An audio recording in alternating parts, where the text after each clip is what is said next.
Hull Kingston Rovers are well and truly back. Huddersfield won after their coach got the sack. Leeds ended Warrington's unbeaten run amidst all the Super League 30th birthday fun. Hull FC came fast out of the gates. Lee and John are here with all the updates. Welcome to the 15th episode of Super League 360, a podcast primarily about the top tier of British Rugby League. My name is Lee Addison. My name is John Davidson. And I have to laugh now. I have to laugh. He's been laughing at me all Australian summer when I've been bleary-eyed and drinking my coffee or my tea, and I've been complaining, and now the boot is on the other foot, and that's why we're out a little bit later. Blame Greenwich Mean Time. Yes. Yeah. It's very true, Lee. Very true. I'm also the host of the Rugby League Coach podcast, if you're interested in that. And also I'm a feature on the Loose Carry podcast from Zero Tackle. I'm a coach in Australia. John, a journalist in the UK. This podcast is on the Ashes Rugby League Coach podcast platforms, as well as the Rugby League Coach YouTube too. So if you subscribe to those, you won't miss a thing. Please switch over to Super League 360 audio listeners and subscribe to the Rugby League Coach YouTube channel. And also thank you to rugbyleague.com. That's rugbyleague.com, not to be confused with rugbyleaguecoach.com, who are also carrying this every Friday, I think.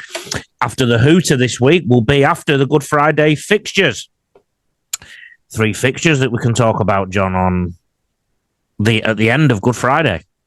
Yeah, bumper Friday, the whole derby at midday. Wigan and Saints and Wigan, I should say, if that's Saints, on the original derby at 3 o'clock, and then Bradford Leeds for, I think it's something like the first time in 12 years. I think they're expecting a crowd of around 15,000 odds, so I'm sure that'll be a cracker as well. Talking of the first time in X amount of years, how many times have Wigan played St Helens on Good Friday after being battered the week before, in St Helens' case, and beaten in a shock circumstance in Wigan's case? Yeah, I think there's probably been, or I saw a Wigan fan tweet after the St Helens game about, St Helens will get a player sent off and come back and beat us by 2 tries or something. So right. I hazard a guess that's happened on occasion, but probably not. St Helens being put 50 on, and Wigan getting beaten by the bottom team in the comp in Huddersfield. That was unbelievable. I mean, just to put that into some kind of context, John, because it was the middle of my night, because I'm in Brisbane, I checked the score if I wake up in the middle of the night, and I just assumed, because I didn't look properly, that Wigan had won by that scoreline, and just closed the phone, went back to sleep. And then also because you're a sardo and you're checking scores in the middle of the night, yeah. Some of us have got to be diligent, John. Some of us have got to be diligent. Please speculate about what John checks in the middle of the night on his phone, please. Or don't. I think all correspondence pertaining to that should go to admin@rugbyleaguecoach.com.au or at rugbyleaguecoach on socials. Johnny, remind everybody of your contact details, not to send you speculation about what you do in the middle of the night. You can get me on X or Twitter at Johnny D. Davidson. You can get me on Facebook at John Davidson Journalist. I'm just going to go quickly through the ladder, John, because we've not done that yet on this podcast. We're going to top still on 10 points. Warrington are in second place, so we've had 6 rounds. But Warrington have only played 5 games, and Warrington are 2 points behind Wigan now, after Wigan's loss. Leeds Rhinos in third after their great win against Warrington yesterday. Their points difference isn't too far off either, Wigan's actually. Wakefield are in fourth. They've sort of crept up there. They'd ended up in third at one point this weekend. They're on 8 points. St Helens fifth on 8 points. Bradford are still on 6th. Despite their defeat to Castleford Tigers. I assume we've got that one right, John. Hull FC, Resurgent, are on 6 points too, but in 7th, due to a worse points differential. Catalan Dragons, they've not had a bad season so far, Catalan Dragons overall, but they find themselves in 8th. Again, by virtue of points difference, because they're on 6 points. Hull KR have managed to climb up to 9th, and they've now got 4 points after their emphatic win at the weekend. Toulouse are in 10th with 4 points. York, 11th with 4 points. Lee Leopards, who would want to be a lot higher, they're in 12th on 4 points. Castleford Tigers on 4 points. And Huddersfield Giants got their first 2 points of the season against Wigan, but they're still on the bottom. The big news this week, John, I think, is Willie Peters, isn't it? Leaving Hull Kingston Rovers for Papua New Guinea. Yeah, there's been quite a bit of news this week, but I think that's the one. Look, it's been talked about in Australian media for a couple of weeks. I think they've all said he was the favourite for the PNG job, and then it was, firming. It is massive news. Look, I think he's always been. I think he was contracted to the end of next year at Hull KR, but he's always said he wanted to go back to the NRL at some point. He's done, I think, 4 years at Hull KR. Fantastic, contribution to the club, changed the club.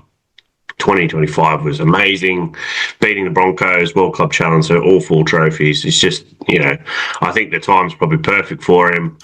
It's a great opportunity in PNG, as we talked about, to build a roster, build a club from scratch, and get the Australian taxpayer to pay for it. £300 million or $600 million Australian. It's going to be a tough job for him. Very tough job. Yeah, but yeah, it's for Hull KR. It's sad news, but they knew he was going to go back at some time. Like, he was never going to do a Tony Smith or a Phil Vivivas, and that he was going to be there for 30 years. So yeah, it'll be really fascinating who they look to replace him with, because they only had 2 new assistants come in a couple of months ago, really. And I wouldn't say there's like a dearth of local coaches out there who you would say are ready to take a top Super League job. As the journalist on the panel, who are you saying is in line to replace him? To be honest, there's not really been any firm candidates come out as of yet. Look, I think Ian Watson is one of the assistants who obviously has a lot of experience, did a fantastic job at Salford, got them to a grand final, got them to the Challenge Cup final, went to Huddersfield, started off really well at Huddersfield, got them to 3rd on the table and Challenge Cup final, and then it all went wrong at Huddersfield and got sacked. I think he's a really good coach, personally. Really good guy, really good coach.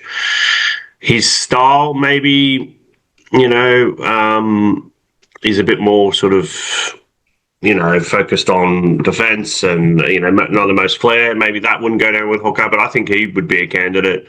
In terms of other coaches, look, I think they got an assistant coach from the NRL, Willie Peters, and I think that could be an opportunity. There's a couple of hungry assistants, isn't there, in the NRL who are looking for jobs, whether it be Ben Hornby, Dean Young, Matt Ballon. There's quite a few, isn't there? But obviously that kind of links to the Manly job as well. Like, yeah, it depends where the cards fall, doesn't it? Look, yeah, I've heard. Let me just say one last thing. I've heard one wild comment out there about Adrian Lamb, maybe. Now, obviously, I think Adrian Lamb was a candidate for the PNG job, and I think he would have been a very smart choice. But he's done a great job at Lee, and maybe he's looking for a new challenge. So, yeah, it's a very intriguing prospect for Hull KR to sort out in the next couple of months. It's quite an open field, I suppose. Look, I've got my short list in terms of people I think will be in the frame. Top of the list, by virtue of the fact he's got a very good agent who gets his clients things. And this is one of the reasons I think he's not popular as an agent. I think Anthony Seibold will be after this job in a big way. I bet the call has already happened.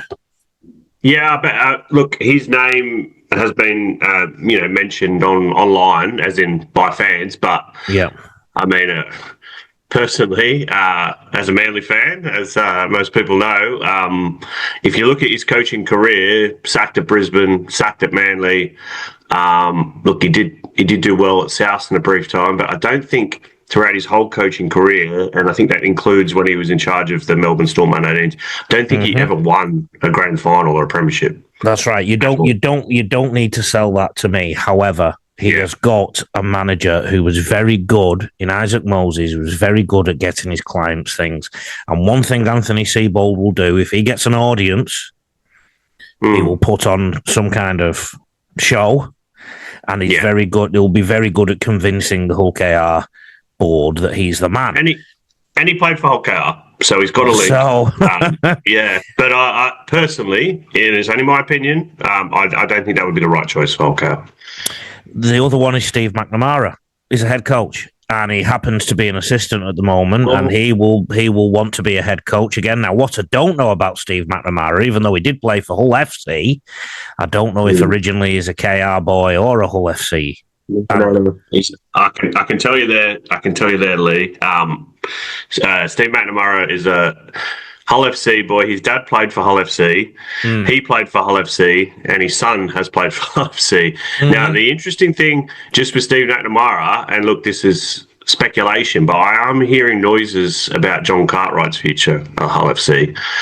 Nothing concrete, but and I need to check, but he might be off contract next year, at the end of this year. I'm not sure whether he's contract for next year or not, but I'm hearing some noises, and about Steve McNamara being an ideal potential Hull FC coach because of his links to the city. I think his family still lives in the city, and he's a great coach. And the other one is obviously, and I'm sure we'll talk about this in a bit, about Brad Arthur's future.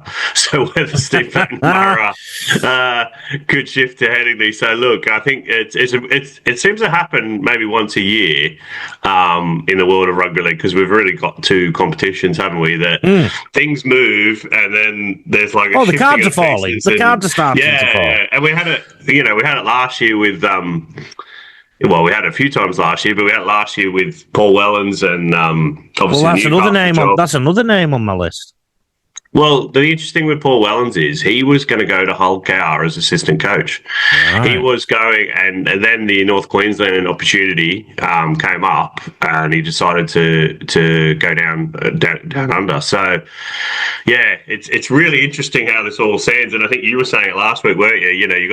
You strike while the iron's hot, and the first card has landed in Willie Peters and PNG, and we will see. And as soon as he signed the contract, they beat St Helens by 1 million. Now I've got one more name for you, John Morris. He's someone who's fallen out of the limelight. Yes, and also apparently he's had a couple of fallouts at a couple of clubs, but he's somebody who has a good reputation as a coach. Is he on the staff at Cronulla at the moment? I can't remember. He was as an assistant coach. He's somewhere. I think, yeah. Look, I think. I remember him as a player. He was a great player. Like for underrated, just hard work rate, skillful, small. And I have read that he's got, and I think he was caretaker at West, wasn't he, for a bit, and I think at Cronulla, and I think he's got a really good reputation. So he's one of those up-and-coming NRL assistant coaches who could be a really smart choice. Yeah, I like that suggestion. Gavin Quinn asked us on X, who will Willie Peters wanna bring with him from the Super League coaches and players? I'll throw that one to you. I mean, I think Gavin or someone else mentioned, he'll take Mikey Lewis and Jeslett, and look, I don't think. Look, that's possible. What about Minchella? Yeah, I mean, I think with Mikey Lewis, he's had the opportunity to go to the NRL last year, signed a long-term deal, and he's he's got a young son who's, I think, 1 or so, and he's a very Hull lad. I don't know how he would go, and you can take that in many different ways. I don't know how he would go on the other side, and I think if you're young and going to PNG, it's going to be very different if you're going to Sydney or Brisbane or Auckland or wherever. That's right. So I think, and I was chatting about this to someone, I think it was Brian Carney the other day. If you're doing the recruitment for PNG, you're going to target I think at least initially, you're going to target older players who are married, probably with young children, because you need that experience. And if you're in a resort half the time and you can't really go out, you're not going to be looking for nightclubs and women. No, true, yeah. Yeah, so you want to build a family, and there's certain sort of like personalities I think you're going to target, and I don't think Michael Lewis is one. Ellie Mancello, I mean, I don't think Willie would want to screw over Hulk KR personally. He's a very decent guy. But he's also got to survive where he is and where he's going. And there is a massive misconception in this country, Australia. I'm talking about that there's not enough talent to go around. That's absolute balderdash, but that's another story. And that's why we've seen so many English players over in the NRL now, and with extra teams coming in, there's going to be even more pull on the English resources. Yeah, I think they'll look. There's also a risk to bring in players who haven't played NRL, so I think they'll look first off for your Xavier Coates, your Lachlan Lambs, your players who either have PNG heritage or were born in PNG, but who are experienced in the NRL. I think that'll be their first. Like the Dolphins did. If you remember the Dolphins, they signed basically Melbourne's forward pack, didn't they? Yep. The aging, but they find the Bromwich brothers, Kafusi, and they signed that bald front rower from South. That you need some experienced, gnarled heads, and I think that's that'll be part of the way they go. So I don't think there's any guarantee that he's going to gut the whole KR and take it to Port Moresby. Your tweet of the week, I've got two. The committee was split on this. The committee is only me. So this is at Johnny D. Davidson on X.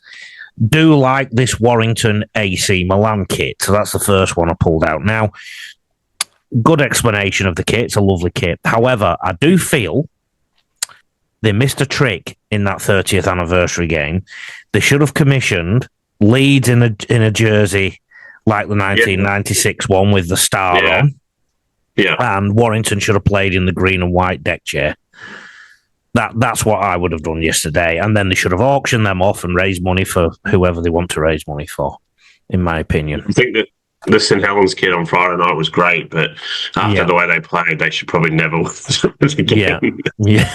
They look like Sheffield Wednesday, and they played like Sheffield Wednesday, which for anyone who's not a soccer fan, that's bloody terrible. Yeah, it's not good. And that does literally look like a deck chair, that jersey. You then did a tweet where you named your Super League 1 to 13 as Jamie Lyon. Jamie Lyon. I know. Yeah. I didn't say it wasn't a joke, but then you came up with one. And John, your 13 was Sam Tompkins, Ryan Hall, Jamie Lyon, Keith Senior, Tommy Makinson, Danny Maguire, Rob Burrow, Jamie Peacock, James Roby, Adrian Morley, Liam Farrell, Andy Farrell, and Kevin Sinfield. Now, I want to argue with you. So, Sam Tompkins, excellent. I want to throw Paul Wellens in there as an option. And when I was at Wigan, I just felt Paul Wellens was just that little bit better than Chris Radlinski, particularly defensively and whatnot. So Paul Wellens is a name in there. In terms of Ryan Hall and Tommy Makinson, I would throw in the names Leslie Vinicolo. And you did admit that you'd only been watching Super League for so long. Yeah. Let me just preface, before you go through the whole thing, I did preface my team with the fact that I moved to the UK in 2013 and started watching Super League and covering it since then. So mine's basically based on the last 13 years.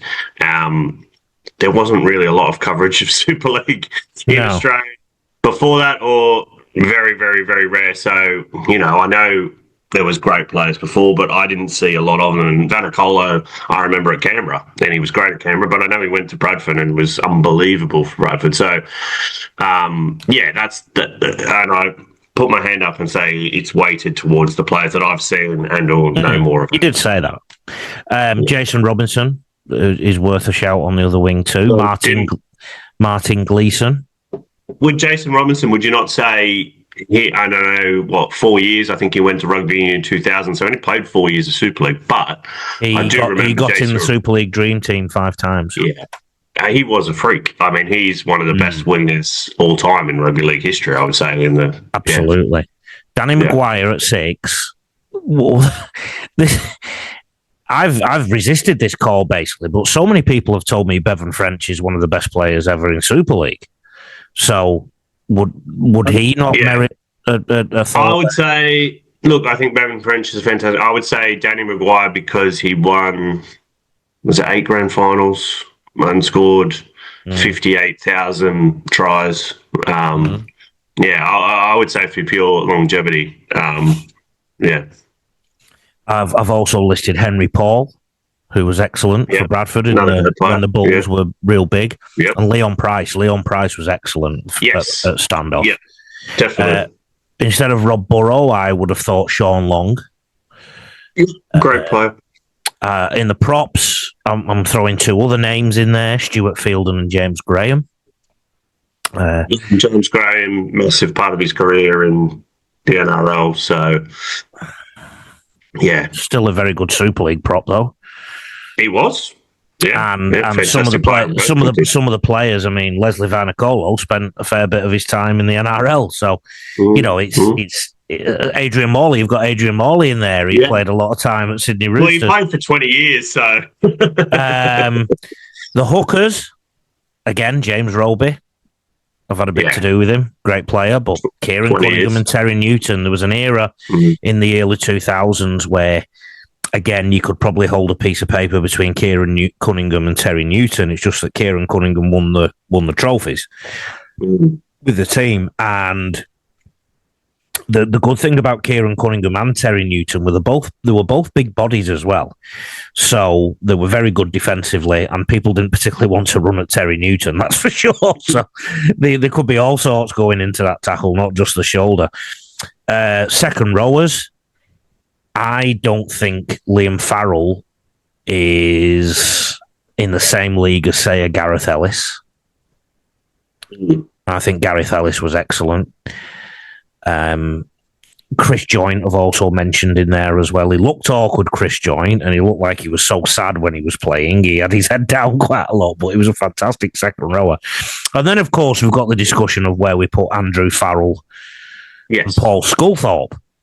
Yes, right? exactly. So Paul Sculthorpe, you went Kevin Sinfield at lock, at loose forward. And I think with Farrell and Paul Sculthorpe, they both offer things at lock and they both and loose forward, and they both offer things that can be used in the second row. So I would probably interchange them during the game. I think you can never, with those kind of teams, you can never. You're always leaving good players out, and I think if you have a bench, you definitely have players in the 17. You have players like Sculthorpe, Sinfield, these guys, Price, who can play centre, 5/8, lock. Yep. Andy Farrell played front row, didn't he, for a bit? Like, they're just freaks, So you'd have, there's just so many good players that, you never, no one's ever going to agree on a perfect 13. That's right. And that's why the discussion is so good. The Rugby League tweet of the week and also Lee's laugh was from Matt Henno, who said, "Not seen Warrington's right wing this toothless and exposed on primetime TV since that time Farage got milkshaked outside Woolies in town." Johnny's jab this week. You want to talk about Martin Vickers? Something's happened there. Yeah, well, it's just very interesting. I heard a rumour a while back. So for people who don't know, Martin Vickers was the CEO at Featherstone for several years. I have to be, I guess, careful how I frame this, but look, I think if you don't know Martin Vickers' history in British Rugby League, you can Google him. He worked at Salford. He was the CEO at Salford under Marwan Kukash. He worked at Swinton briefly. He was I think it was some sort of business manager, or he had a senior role at Toronto Wolfpack. Was CEO at Featherstone, and now has joined the commercial department at Bradford. Now, at Salford, there was allegations about money not being paid to players and suppliers, and they breached the salary cap in that time.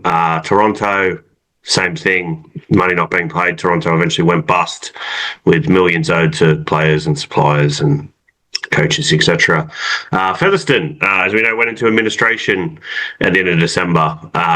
Again, I did a series of stories in early 2024 about players taking the club to court over money, won employment tribunals, etc. So there is a pattern there. I'm not implying anything. You can, go to Google and, just my point is that why do these clubs employ these sorts of people with these kind of CVs? Like, how stupid and moronic do you have to be? And I've had that many people, after I published that story yesterday, message me, and I'm talking like legends of their sport, CEOs, etc. Like, what are they? What are Bradford doing? Right. And it is weird because Bradford, give Bradford a lot of credit. They've done a lot to get back into Super League. They're doing their best to fix odds. They're doing really well on the field. I think Kurt Haggerty is a brilliant coach. They deserve. The crowds have been great. They deserve a lot of credit. But it just why hire him? Like it. Yeah, it's just a bad look, and I think a lot of fans, particularly Featherston fans, Salford fans, Toronto fans, have been incensed as well. But it's a really weird one, Lee. You're the Englishman, and you lived and breathed and worked in English Rugby League for a long time. Can you explain it? How these people keep getting recycled? And it's not just Martin Vickers. There's It happens with a lot of people in the British Rugby League. It happens in Australia too. It does, but it seems to happen a lot more because it's a lot smaller in the UK. I think, why does it happen? I think there's something about rugby league. I always describe rugby league people as like a scarecrow. They're there to scare anybody else away. And how dare you come into our patch that is ours, and you scratch my back and I scratch yours. Yep. And I think that probably answers the question. Anyway, talking about bursting through glass ceilings, Johnny, you've been nominated for an award with a load of rugby union writers. Well, yeah, I've been shortlisted for Rugby Journalist of the Year at the British Sports Journalism Awards. It was very nice of the iPaper to nominate me for the work I did for them last year, and surprised to be shortlisted with five rugby union journalists. I don't think Rugby League. I had a few people contact me and said they can't remember when Rugby League's ever been nominated in this right.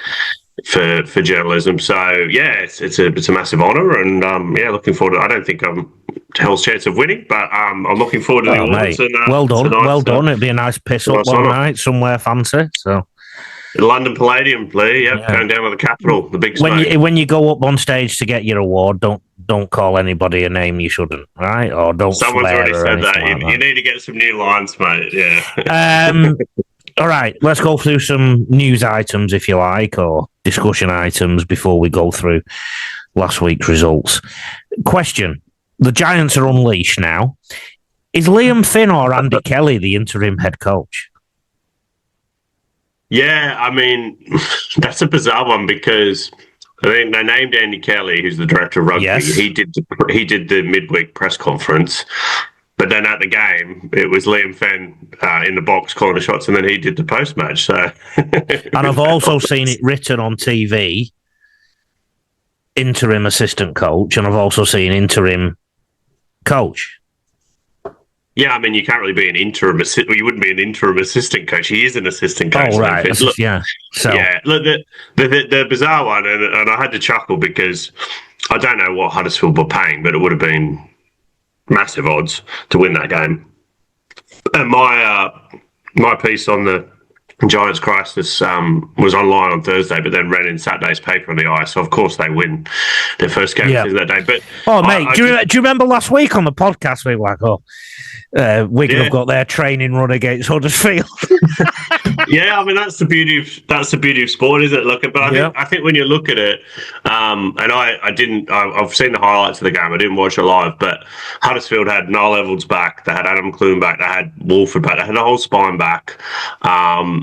and talking to people, someone yesterday who was at the game, Wigan were very poor, and Huddersfield, everything went their way. Like, they were good. Look, you sack a coach, in across all sports leagues, sometimes you get a response the next week, don't you? It kind of puts, and also Huddersfield were going to win a game at some point. Like, I joked because I'd seen them a fair bit early in the season, like they were so bad you can't see. But even the worst teams win a game, but not at the top of the table.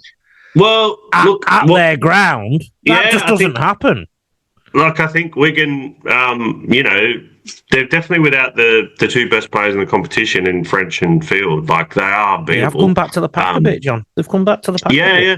And they hadn't lost a game, so they were going to drop a game at some point. But full credit to Huddersfield. I think, if you're Luke Robinson, you're like, WTF, because the big thing is they had a number of their injured players back. They had their spine back. So that was a remarkable result. And I think we're going to be.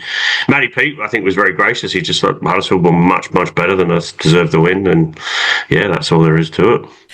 Super League celebrated 30 years. Ooh. Tell us what happened. I've not seen the celebrations. Basically, I've seen clips on socials. But there wasn't a procession down, the Eddie Hemmings came back. Yeah. Yes, look, I think I've not watched the coverage back because I was at Headingley yesterday, but there was 16,000 people there. I think Sky's done a great job throughout the week. The shirts, I think they were, it was great at Cass. The shirts?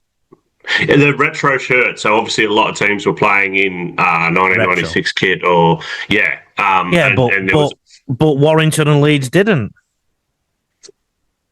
No, I don't know the reasons exactly for that. But look, there was 16,000 at Headingley. It was absolutely terrible. There was the wind was howling, and it was about 1 degree with the wind chill factor, and it pissed down rain, which played havoc for particularly the kickers. But 16,000 people, it was a great atmosphere, great event. 60 minutes, the 80 minutes was bonkers and really, really entertaining. And it was. I thought it was a good day. It was a good celebration for 30 years of the sport. Pretty good round, I think, in terms of results, as we mentioned. Big upset. Wigan, Huddersfield, Hull KR. Would that not be one of the biggest upsets in the 30 years?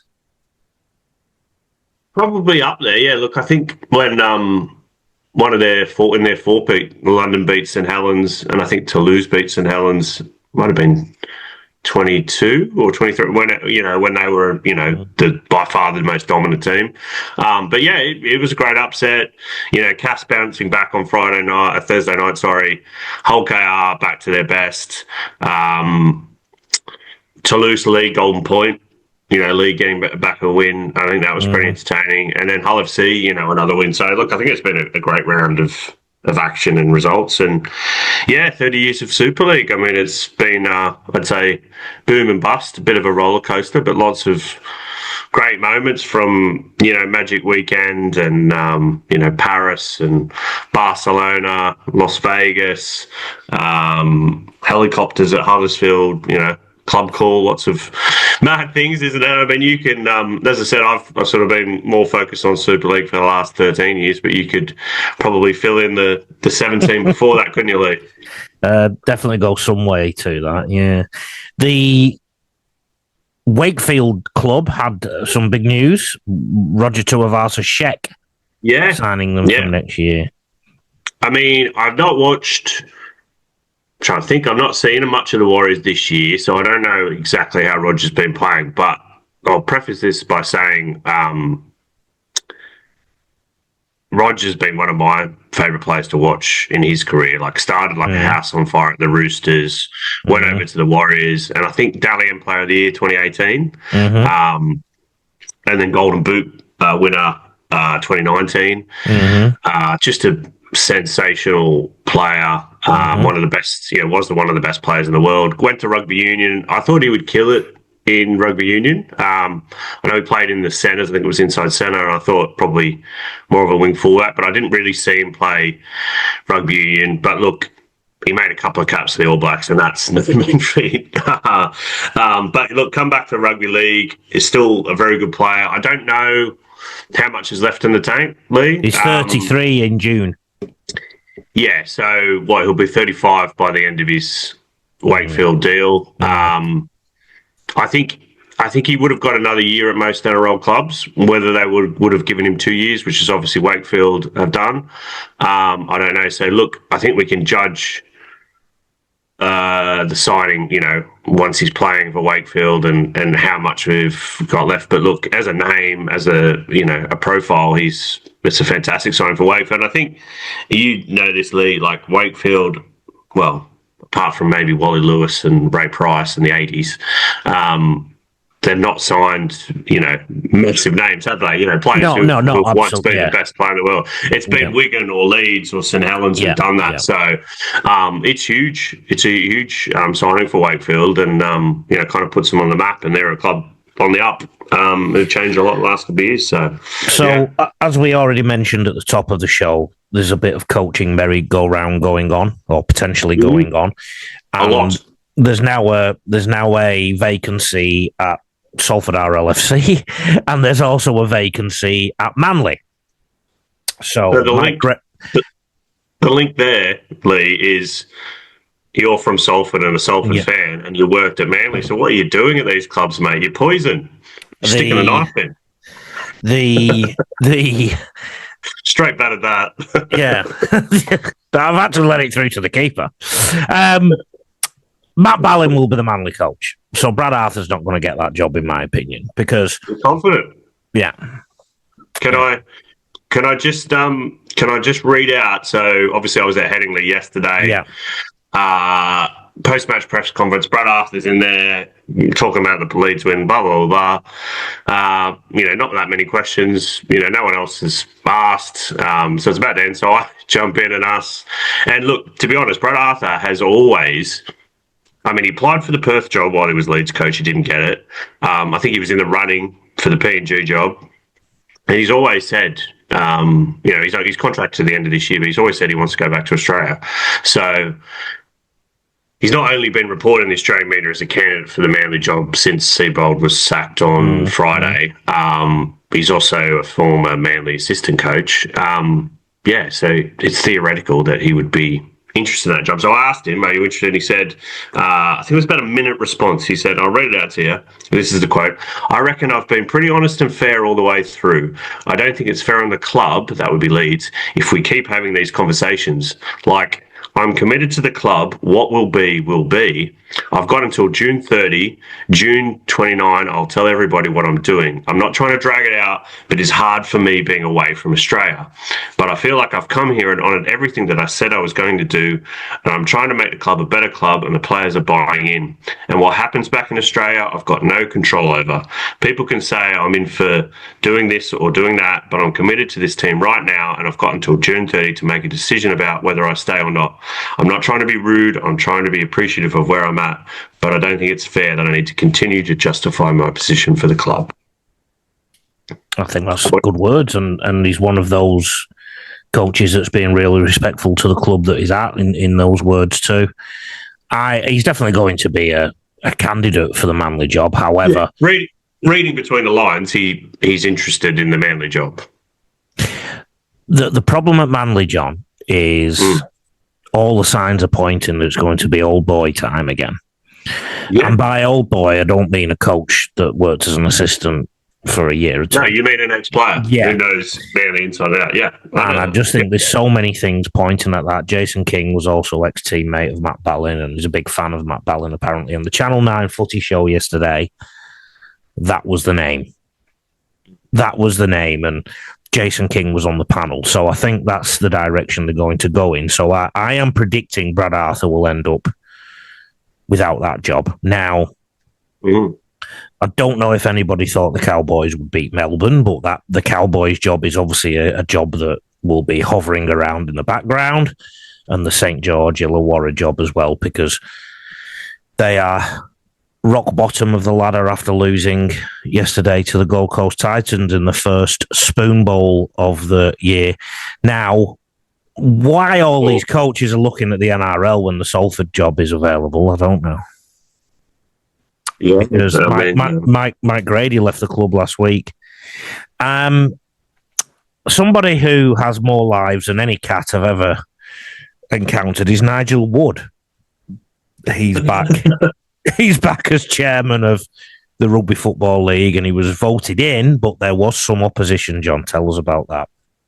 Yes, I saw Nigel yesterday headingly on the way out. He said hello. I said hello back. Does he love you? I guess, no, I don't think he's the biggest fan of me and my work, but we can talk about that another time. But it's no surprise that Nigel was voted in. I think what was interesting that there was some opposition, and if you look at it, essentially 4 of the 12 eligible clubs, Super League clubs, who could vote for him, didn't vote for him.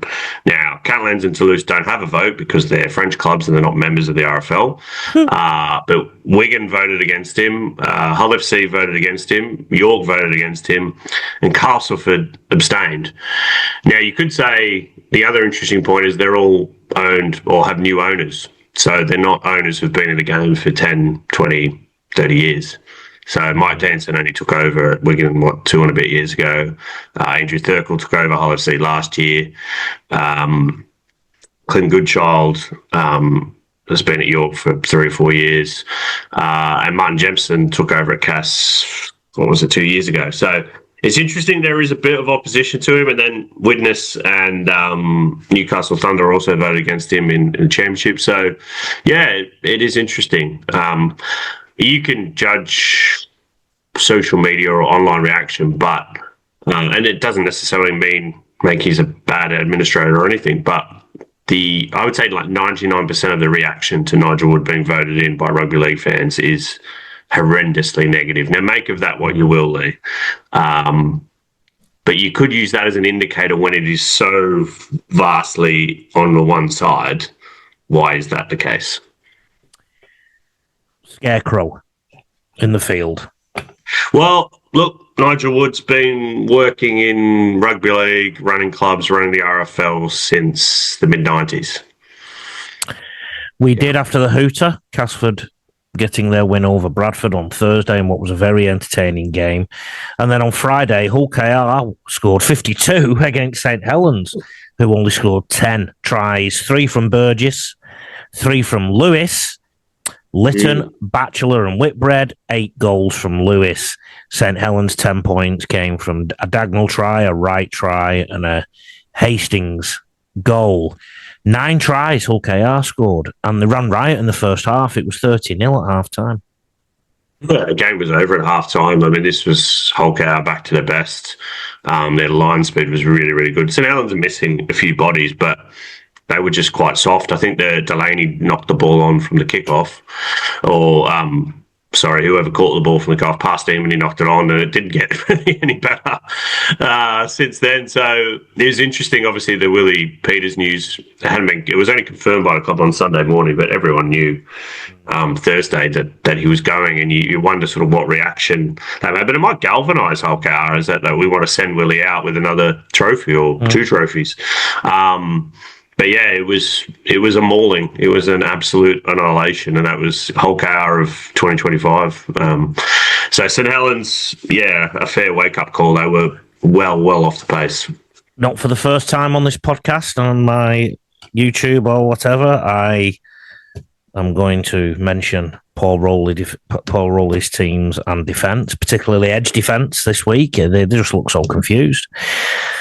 Anywho, York 14, Wakefield 26. York scored tries through Wood, Jones, Bishop and Williams kicked a goal. Wakefield 26 came from Hamlin, ULA. Pratt scored 2, Johnston scored 2, and goals were 2 from Jowett and 1 from Simfield. That's the 3rd win on the bounce for Wakefield, and they've clawed their way back up to 4th. A few weeks ago, we were a little bit worried about them, but we always felt that they had plenty in the tank and they were going to get better. So that stood up to scrutiny there. What was that game like, John? Well, I was watching the whole KR game, so I've only seen the highlights. This is the joy when the games are on at the same time. But from what the highlights I've seen and what I've read about the game, I think Wakefield started strong. York came back into it. and then Wakefield sort of moved ahead. But it was a close game. A lot of injuries for York. Look, I think they didn't have, well, two of their halfbacks were out, so Paul McShane had to play in the halves, the hooker, which is never a good thing. And I think York's depth is really being tested now. They had a few more injuries from that game. Sam Wood, Matt Arthur, their fullback, who's been brilliant for them. So I think everyone was saying after round 2, round 3, well, round 1, round 2, round 3, oh, these new promoted teams are doing great. You know, it's been a success. We will judge it accurately at the end of the season. And I think now, is that the third game that York have lost in a row, or at least 2? And I think, you know, they've not got a lot of depth because they've not spent a lot of money of the cap because they don't have the money. And I think they're really I think they've overachieved because Mark Applegarth is a great coach and the players have been playing above themselves, but I think they're going to struggle. Toulouse, another loss for them. And Bradford, another loss for them. And Bradford were very poor on Thursday night. So, yeah, I think York keep fighting, but I think they've got Huddersfield this weekend, and if those players are out for an extended period of time, they're missing their halfbacks and their spine, their fullback. You'd be putting your money on Huddersfield at the moment. Lee ended a 4-match losing streak, although they did give up a 20-0 lead and they were taken into Golden Point. But they beat Toulouse, one of those promoted sides, in Golden Point. Did you see this game, John? I watched the highlights. They're up 20-0 Lee. In the first, I think, 30-odd. Lachlan Lamb was really pulling the strings and they were looking really good. And then Toulouse come back into Ashall Bot, quite influential. A dumb sim bin from Lee as well. And, went down to Golden Point. Toulouse will probably be kicking themselves that they didn't get the win here, even though they were, 20-0 behind. And you would think, Lee get that score up. You've just got to close the game out, don't you? But Gareth O'Brien, the legend of Salford and other clubs, he loves a drop goal winner, doesn't he? That's right. He saved Salford that time. Saved Salford. He's won. I think he did it at Cass as well. He's won quite a few games in Golden Point. But I was watching it. They went for it early in the set, and there was like no kick pressure. Like Toulouse did not see it coming. So that I mean, he may have still kicked it even with kick pressure, but look, that's great win for Lee. They'd lost a few and they've had a lot of injuries. So, but Toulouse, I think it's just going to get tougher and tougher for them. Still on 2 wins, Olympique. Yeah, 2 out of 6. It's 2 out of 6, and I think is it next weekend? I think they got Catalans in the French derby. So there'll be tears, there'll be emotions. The fiery French, they'll be pumped. The tries for Lee were Charnley with a double, Senior and Horn. Cook kicked 2 goals from the kicking tee, and O'Brien, like you said, got the field goal, the drop goal. Toulouse, their 20 came from Troppis. Laguerre scored 2 tries, and Shorrocks kicked 4 goals. Wigan 16, with tries from Eckersley, Farrimond, Farrell, and 2 goals from Smith. Lost to Huddersfield 34, tries from Gagai, Zenon, Evalds, Douglas, Wrench, and Clune, and 5 goals from Zenon. Huddersfield scored 6 tries, and they've only managed 8 in their previous 5. What happened? Look, we've already talked a little bit of this game, but it's what happens when you have your first choice spine. I think Niall Evalds was great. Set up a try, lovely try early on, scored a try. Adam Clune, halfback, direct things exactly as you want. Zach Wolford, the hooker, big impact. The thing that I really like, and Connor Wrench on debut was very good, and Douglas, the winger from St Helens on loan, was outstanding. But the try set up by, I'm not sure if you've seen it, Lee, but Tom Burgess cut out pass to the winger. I mean, how often in Tom Burgess's career, and he's had a great career, but you see a prop forward who's like 120 kgs throw a cut out pass to a winger for to score. So they've been unleashed. They have been. Look, all the bad press, all the criticism, they are unleashed. They are off the leash.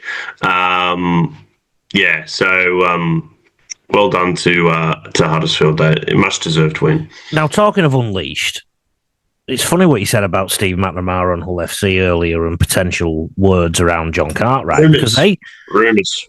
Yeah, they seem to have turned a bit of a corner. Hull FC 24 with tries from Romano, Martin, Moy, and Lizone. Goals were from Hardacre, who scored 4. Over the Catalans 20 tries from Mark, Dorella Tor scored 2, Staines scored 1, and Sexton kicked 2 goals. That's back-to-back wins for Hull FC, isn't it? Yeah, and off the back of that great win over Leeds. Look, I was at Headingley. This game was just before the Leeds game, and I was mingling with the likes of Gary Schofield and Francis Cummings and Phil Kaplan, the estimable Phil Kaplan. So I didn't see this game, but Catalan's just for me the ornament, the ultimate. Phil Kaplan, the ornament.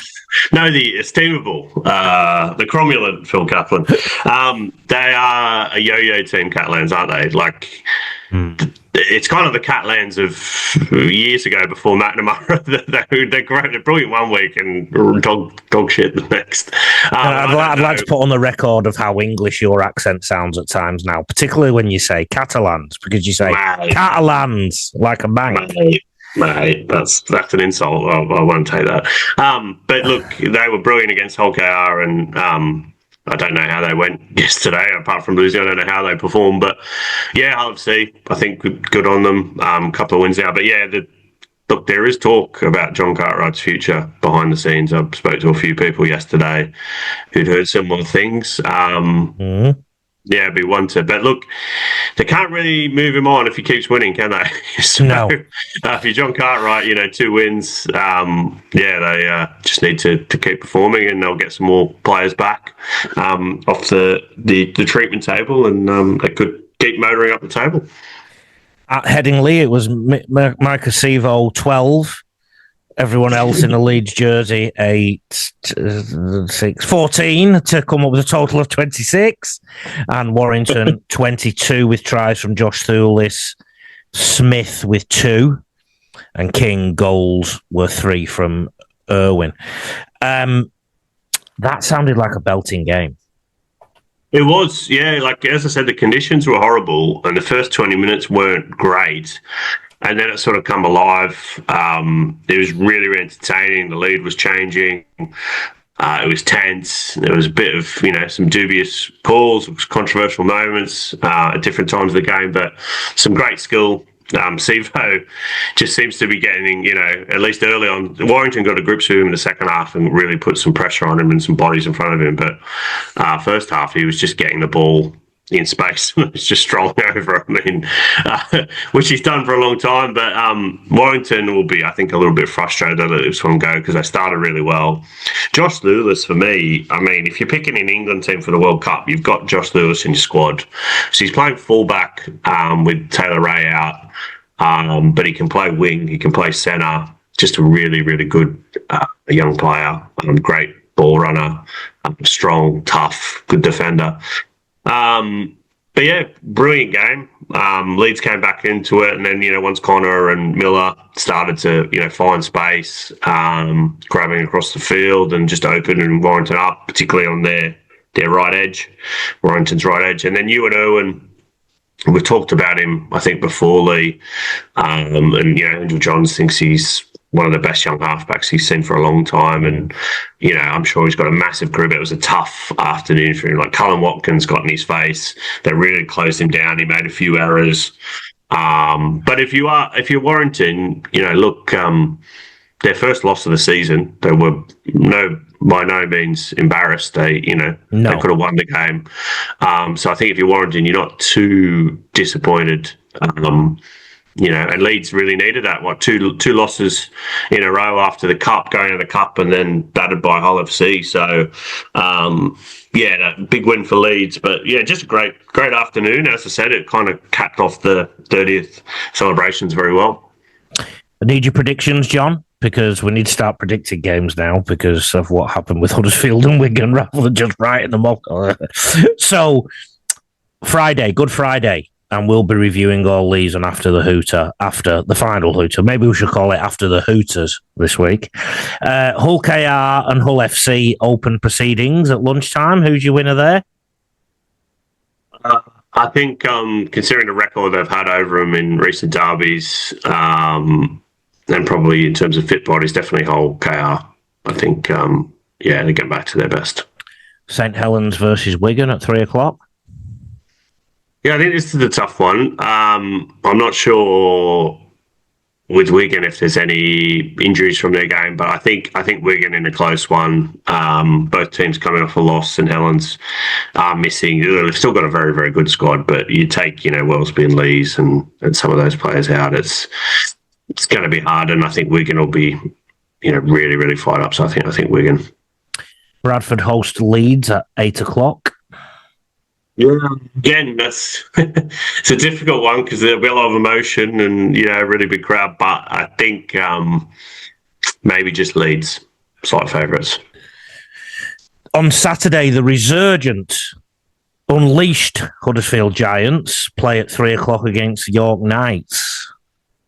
Yeah, I'm hesitant to think. York have kept surprising me already this season, but with those injuries they picked up, and Huddersfield buoyed with some fit bodies back and a big win over Wigan. I think maybe Huddersfield.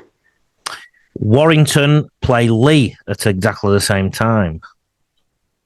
Again, Lee, coming off a good win, Warrington off a loss, but I think Warrington. I think Warrington will have too much for them. Le Derby Francais between Catalan and Toulouse at 7:00 UK time. Another one where you're kind of flipping a coin a bit. I think Catalan's at home. They've had a better recent record than Toulouse, and I think maybe Toulouse is just like depth-wise might be struggling a bit. So, but again, I wouldn't be surprised to see Toulouse win that one. But I think maybe the Dragons. I mean, depending on how many French players are playing, then obviously their local issues will come to the fore as well. They're wherever they've grown up and who they hate and who they don't hate and whatnot. That will come into the performance as well. And then on Sunday, Castleford Tigers host Wakefield. Yeah, this is an interesting one because, as you said, as we just said, Wakefield are building a bit of momentum now. A couple of wins. Obviously, the RTS news, everything's looking good for Wakefield at the moment. But Cass coming off that much needed pressure relieving win over Bradford at home. Still, I think the bookies will have Wakefield. I think they've probably on paper they've got the better squad, but. Yeah, I think there are better times ahead for Cass in the long term. I certainly hope that. I think we've sort of covered the NRL with the coaches and whatnot. Penrith are still better than everyone else at the moment. Questions came in. St. Philip Boyd II said, why don't players fail HIAs in training? Obviously, match day is more intense. However, how can players only be tested during 80 minutes per week if the RFL are claiming player welfare? That was a question from St. Philip's X account. Yeah, look, it's a really good question. I don't think doctors viewing training in my knowledge. I don't think they're wearing concussion mouth guards that activate when I think this is a really big issue. I think it'll come down to resources, won't it? The ability to pay medical staff. I think more recently, I think that's one of the big worries that. Some clubs, I think the Roosters in Melbourne definitely do that. They train at 1.5 times game speed, don't they? So their training, their contact sessions are so brutal, and I think that's one thing long term that we need to try and get out of is trying to lessen that load in training. But I think that's a big problem. I think the modern world, people are a bit more, they know about concussion and they're a bit more. Wary of that and in knowledge of science, but look at what happened with Tonga, Lee. That was a big, pardon my French, but stuff up, wasn't it? With Katoa, I didn't know stuff up was French. I was going to use the F word, but then we get banned from YouTube, don't we? That's so right, I won't do that. But that he may never play again, and he could have. Yeah. And they've had some news today as well. Kamakamika's had a stroke. I've not seen that. Wow, that's terrible. So he's been in hospital, and apparently he's complaining he's going to miss the game at the weekend. So he's, it's not he's not really out of it or anything like that, but still not good. Simon Paul, who contributes to us a lot on X. Thanks, Simon. NRL taking our top talent is one of the most destructive things in our game at the moment. We need superstars like Dom Young to be lighting up the pitches here. What and will anything be done on a NRL will only do what's best for the NRL, a sheep in wolf's clothing? Yeah, I mean, we talked about this the other week with the Ledsky news and the salary cap, didn't we? There's some clubs that want to increase the salary cap. There's a lot of clubs that are against that. I think while the NRL salary cap is 3 times the size, and it's not just the salary cap, as you know, Lee, it's the profile, it's everything around it, it's the bigger crowds, it's the bigger media coverage, and also the lifestyle, the sun.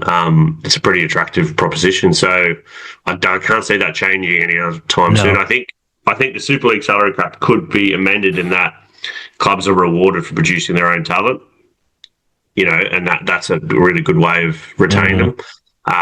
There is the 3 marquee thing, but we've got to get more money into the game, into the sport, which means better TV rights. And going against Simon's question, it's not the NRL's fault. It's a better competition than Super League in terms of standard. It's Super League's fault. It's not the same standard as the NRL.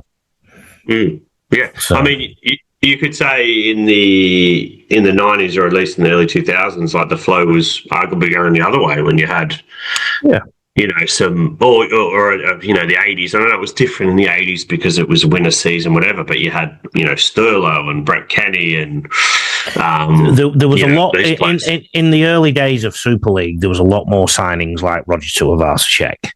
Except they probably come a little bit earlier in the career, but it was still a geriatric ward for the NRL. And so, for example, when I was at Wigan, when Matthew Johns wasn't wanted by Newcastle, he ended up coming to Wigan. Steve Renouf, same with Brisbane, etc. So many players. Now, what was different then is that the pound was a lot stronger. Yes, and the game had comparatively more TV money. So therefore, clubs had a bit more money. Money talks.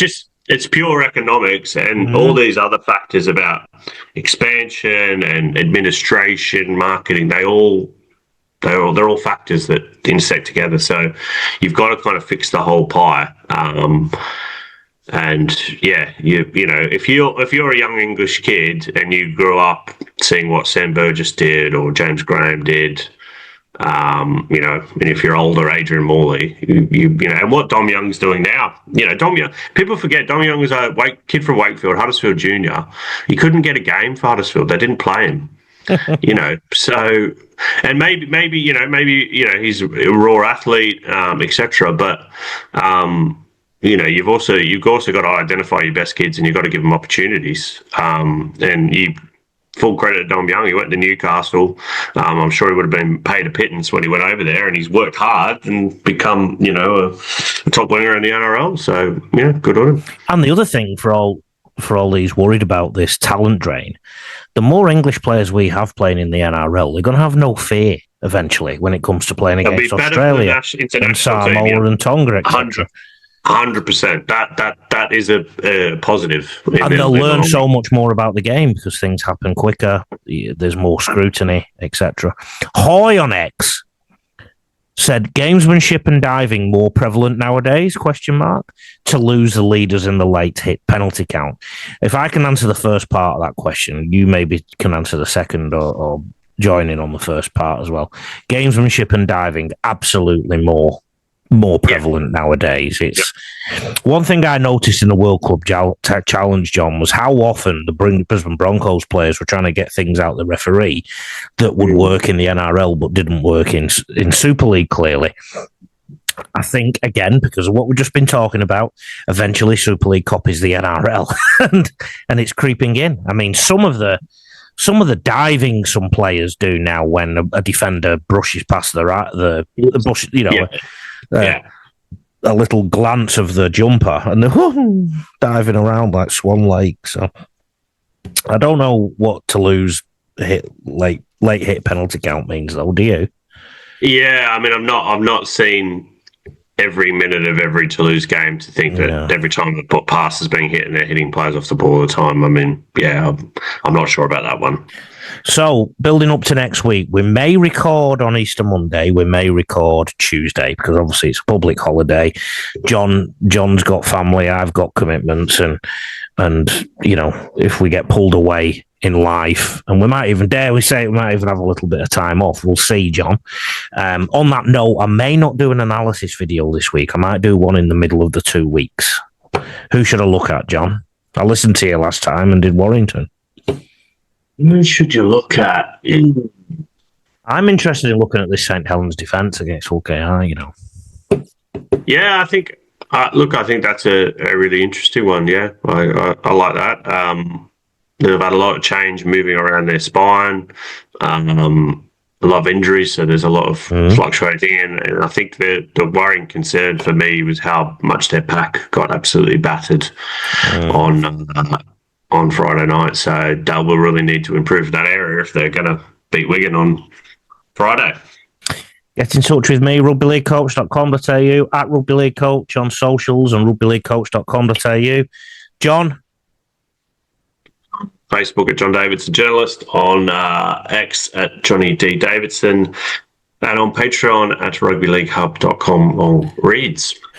We'll see you after the Hooters on Friday, and we'll see you either Monday or Tuesday next week. Take care.